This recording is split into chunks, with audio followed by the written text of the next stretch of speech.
This is going to be my review of the Toyota Rush. Now, many asked for it, and here it is. I finally got my hands on one. I'm going to do an in-depth review on it. Now, when it comes to the Toyota Rush, the first thing you need to understand is not a speed demon. It's not really quick. It has a 1.5 liter 4-cylinder engine pushing out only 103 horsepower and 100 foot-pounds of torque. And while driving it, that really shows, but only at higher speeds. When it comes to headlights, you have LED headlights, which is really good. You have your turn signals right there, and you have your fog lights. I really like the styling of the front of it. But when it comes to the back, I think they could have given it a wider profile because it always looks narrow, like it's about a tip over. It reminds me of the Suzuki APVs and them, just a taller version of it. On the side, you can see we have 17-inch rims, two 15/60 tires, nice and big. Well, it's a big van, so it has to have big tires. And you have power folding mirrors, so you press the button and the mirrors folding. That's really good because some vehicles are still folding it in, even in 2020 with your hand.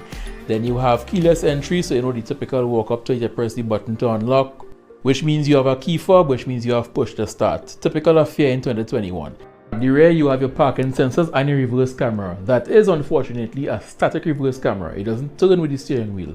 Then you have your fuel filler cap. It's a 45-liter tank using super, or you can use premium if you have money to waste. Then the surprising thing about this vehicle is actually a rear-wheel drive vehicle with traction control. I was actually surprised to see this vehicle actually being a rear-wheel drive vehicle and not just a standard front-wheel drive vehicle, but more on that later. I really dig the styling of the vehicle. The only thing I would have done differently is give it a wider stance. It would have given more room on the inside and it would have looked better. But it actually looks like a baby Fortuner as is right now. I even dig the wheels. The wheels have a kind of in-motion look even when the vehicle is just parked up. Moving to the interior of the Toyota Rush, there are some things I like, some things that I don't like. The first thing I don't like are the seats. The seats are not as comfortable as they should be. What I do like though is this center part of the dash here. It's really nice, everything is laid out, you can find the buttons when you need it. The head unit, however, is something to be longed for. That JVC head unit needs to go. It needs to go in a bin somewhere and never see light of day anymore. When it comes to interior space, I think again they should have widened the Rush some more and give it some more width. That would have given you more space to spread out. Even the driver's compartment, when you are sitting in the driver's compartment, you are sitting like a F1 driver. Your 2 feet are close together, and I think that they could have widened it some more. Now getting into the back of the Toyota Rush, there's room. The front seat is all the way back and I can be in the back here comfortable. Again, the seats are not as comfortable as I think they should be for the long haul, but on short trips, it's pretty comfortable. As you can see, I can slide about here, no problem with the front seats all the way back. Being a 7-seater, it has these rear air vents, something I think even cars need. On these hot days, I think they need some way to circulate air to the back of these vehicles. And it has 5 speeds. I'm not sure if it circulates air from the cabin or if it actually pulls from the direct tap from the AC, but it's pretty good. Now moving to the back, so we can sit in the 2 seats in the back. Now, let me tell you one time, the 2 seats in the back weren't meant for adults. You can fit, but it weren't meant for adults. So you slide that forward and you're climbing. It's a really uncomfortable climb. I don't know, maybe I'm just fat. Then again, I am fat, but you know, fatter than I think maybe. Now, if you look to your left, you will see a third power outlet. It has 3, 1 for each row. There are 2 things this vehicle will run out of: power outlets and cup holders. There are literally about 13 cup holders throughout the Toyota Rush. Now, with the middle compartment seats folded up, you can see there's no room. I can't even fit my hands between my knees. So like I say, you could fit an adult in the back here, it won't be a comfortable ride. But if you have children in the back here, they have nice big windows, they could look out, they won't feel too claustrophobic. Added to that, you have your rear seat belts, plus you have curtain airbags. So in case of a side impact, who is over in the back is going to be safe as well. It's not only 2 airbags to the front and to hell with all in the back. In the back has rear airbags as well on the sides. Now getting out is also uncomfortable because you have to jump down in a kind of way and squeeze out because it's a tall van after all, a tall SUV. So you lock this back in place and you're good to go there. Now getting into the front now, as you can see here, before I go to the front, you can see a second power outlet. So like I say, 1 for each row, 1 in the standard position in the dash in front, that one there, and then the rear. Starting the Rush is a standard affair. Put your foot on the brake, you hit the start stop button and the vehicle starts right up. On the left you can see the JVC head unit powering up. Like I said before, one of the worst head units in modern car history. But anyway, there you can see the AC controls. They have a really nice feel to them. High, low, temperature, really nice feel. I actually like how these buttons felt. One other thing I don't like, the reverse camera is static. You put the car in reverse, you turn the steering wheel and the lines don't turn to give you at least guidelines as to where the vehicle may end up. That I think should be a standard feature going forward. It should be already, but going forward it should be a standard feature. On the right here you have all your controls. One thing you don't have is a central lock unlock button. You have your power folding mirrors, but there is no lock and unlock button. So to unlock the vehicle, you have to actually pull the knob, the actual lock button on the door. You have to pull that, and that unlocks all the doors in the car. Another thing I thought that Toyota could improve on is the one touch feature. You have one touch up down for the driver's side door only. All others you have to pull and hold or press and hold. By now most vehicles should have one touch up down. It's not that complicated to implement. Now on the steering wheel on the left you have your steering wheel controls. By now most vehicles have that, so I won't go too deep into that. In the middle here you have something you can put like a sunglasses or maybe a DP or insurance for the vehicle. Right behind that you have your lights. I would put this into LED, make it brighter. Driver's side sun visor has a mirror with vanity lights, well, vanity mirror with lights. And unlike certain vehicles, they didn't forget about the passenger, because on the left, the sun visor over there as well has a vanity mirror with lights. You just pull it up and the lights come on. I would also change that to LEDs, make it brighter and more efficient. Less drain on the alternator as well, even though the drain on this is like minuscule. Now when it comes to the interior, everywhere you touch is hard plastic. There are very few places where soft material is. Now this has its pros and its cons. The pro is, if you have kids in the car, they spill milk, they throw juice down, it easy to clean. But the con is, everywhere you touch is hard to touch.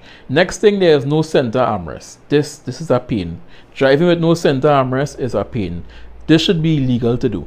But let's take it out on the road and see how the Toyota Rush drives. Now I'd like to comment on the fuel gauge setup here. It doesn't have a needle. It has like little bars going up to the top of the dash there. I am never a fan of bars and all these fancy things. I like a needle, because a needle is more nuanced. You can tell exactly where the needle is. Even if it's not 100% accurate, it's almost a perfect representation of your gas. When you have 3 bars, 4 bars, I don't know what the bars really mean. But in the center here, there's a green gauge going from left to right. Now this shows how economical you're driving. When you're driving and you're driving economically, it lights up green all the way across. If you floor it, it actually goes down, so you know, hey, you're burning gas. Ease off the throttle a little bit. I actually like that feature. In my personal car, I have like a light. It's a standard light. It lights up green when you're driving economical, and it goes away when you're playing the fool on the road. So being a family van, you would have your family in this van, because I mean 7 seats. You're not going to buy a 7-seater to pick up friends. You're going to pick up your family. So being a family van, let's see how well the brakes hold. So we are going to go up to about, highway speeds are about 80, right? And we're going to slam on the brakes to see how it performs. In 3, 2, 1. Yep, really well, really well. Actually, the Toyota Rush did something that surprised me, because in an emergency, you slam on your brakes and you are looking to avoid whatever obstacle is in front of your way, probably a Nissan or something. You don't have time to hit your hazard lights. So when you slam on the brakes in the Toyota Rush, the hazard lights actually automatically comes on and starts flashing. You will see it here in a minute. Now it doesn't stay on. Maybe if it detects a collision or something, it will stay on. But in here, you mash the brakes and the hazard light starts blinking. Because in an emergency, you might be panicking, you can't find the hazard lights quickly enough. The car will actually flash the hazard lights for you, and I appreciate that. I like that feature. Now when you're driving a Toyota Rush, the visibility is really great because you sit so high up. You see out the front clearly, you see out the sides clearly. Now you may have some difficulty with the reversing, but there's a reverse camera for that. But given the length of the vehicle, you might be able to average. One thing I noticed though, look at the RPM. The RPM is almost 1-to-1 with the speed of the vehicle on a regular basis. I mean not highway speeds, but just cruising on the road like I'm doing here. The vehicle loves to rev, and I guess that's because it's a small engine, 1.5 liters for a big vehicle like this. It doesn't have the power, so it's never really relaxed. Granted, when you're at highway speeds and you're on the highway cruising along on your tallest gear, the RPM does drop somewhat and the vehicle does settle down. But right now, on this road here, I'm doing like about 60-70 kilometers an hour and the RPM is high. Now, it's not excessively high, but it's higher than a vehicle with a bigger engine would have been, because the bigger engine can pull the vehicle along, easier. But this small engine has to work slightly harder. Now, this brings me to the rear wheel drive part. I think they gave this vehicle rear wheel drive to compensate for the lack of speed, because you really feel the sense of being pushed rather than pulled. So when you're pulling out from a traffic light or a stoplight or a stop sign or whatever, you actually feel the vehicle pushing you along, and that gives the sense of power, even though, in my opinion, it's underpowered. And this is why you need a turbo in vehicles like this. You need a turbo to compensate for that small engine, because even though in everyday driving like I'm doing here, it's not feeling underpowered. You know, I'm not taking off from a traffic light and being like, damn, I need more power. But given how it is feeling right now, I think if you were to load it up with 7 passengers and luggage going up Maracas, you would struggle a bit. You would have to be in the higher end of the rev range constantly just to wring every inch of power out of that engine. And that's why a turbo is very important. Now, I know some keen-eyed viewers would realize that I didn't really cover the trunk, because there really isn't any space. With the furthest 2 seats at the back folded up, you can probably fit some water bottles in the back there and, you know, a small bag, but that's really about it. But if you fold down the 2 rear seats, then the trunk really opens up and you have a large boot space. So that's why I really cover it, because there isn't really much to cover. But if you're in the market for a 7-seater vehicle or a family van, definitely give it a try. See if you like it. You may like it, you may not like it, but there are definitely some cons to it. Like I said before, there's no center armrest. That's uncomfortable on long rides.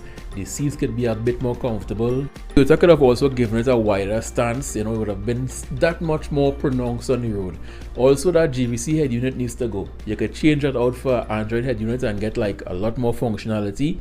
And when it comes to the engine, yes, it's semi-underpowered, but you could live with it. If you like hearing the engine rev constantly when you're going uphill, you could live with it. I mean, eventually you would drown out the song with music anyway.